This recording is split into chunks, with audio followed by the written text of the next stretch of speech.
Hi there, Flippin' Klaus here with Talk Tax.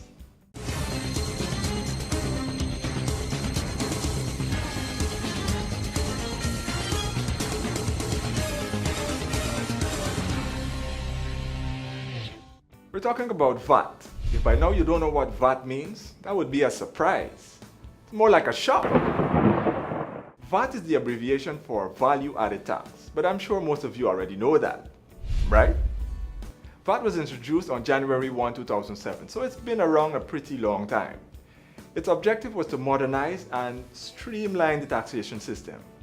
So modern that consumption tax, purchase tax, hotel accommodation tax, telephone tax, service tax, and entertainment tax were replaced. Gone. Out. Talk about making room for the big players. VAT has many features that makes it an attractive revenue-raising option. The one that stands out the most is the fact that it's a tax on consumption at the point of sale. People are spending daily, which means they are paying VAT daily, making the revenue flows to the government much faster and a lot smoother. That's a good thing, right? VAT impacts the broadest range of taxpayers, thereby spreading the tax more equitably. And businesses are able to claim the VAT that they pay on their business expenses. The business community has a few obligations with the GRA where VAT is concerned, you know. If you own a business and selling VAT-inclusive items, then you have to ascertain whether or not you have to register for VAT with the GRA. What do I mean by registering for VAT? I'll tell you after this.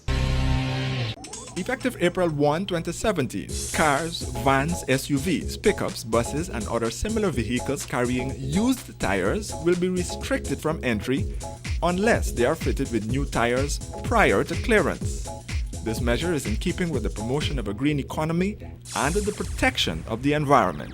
GRA, your partner in development. Businessmen and women, you certainly tuned in at the right time. Section 11 of the VAT Act of 2005 says VAT registration is either mandatory or voluntary. So there are times when you have to register your business for VAT and other times when it's optional. When is VAT registration mandatory? Well, as of February 1, 2017, where the business activity equals or exceeds $15 million at the end of the year, or if you anticipate before the year is out that the business activity will reach or surpass the $15 million mark, you have to register for VAT. One of the attributes of good business is prediction. I'm just guessing here, I'm not a businessman. If the total value of everything you sell is below the $15 million mark, you may register voluntarily. The option is yours, but if you choose to register voluntarily, your business must be easy to find, you must maintain records, and you must continue to stock those shelves with VAT supplies. You can't be inconsistent with those supplies. Those are the simple rules. Always remember, once you've registered for VAT, you must, and I repeat, must charge VAT at a rate of 14% on all goods and services, except where those goods and services are exempt or zero rated. If you fail to charge VAT in the price of a good or service, then you will have to account for the tax. You didn't know that, did you? What are some of the things you need to keep in mind as a VAT registrant? Well, please ensure that the items on your shelves have price tags. It makes life a whole lot easier for consumers. I'm a consumer, I know. And if the goods have VAT, the price tag must state the total cost of the item inclusive of VAT. The consumer should only make one payment. One payment. And by the way, you want to find the VAT in a product? Simple. 7 divided by 57 multiplied by the total cost of the item?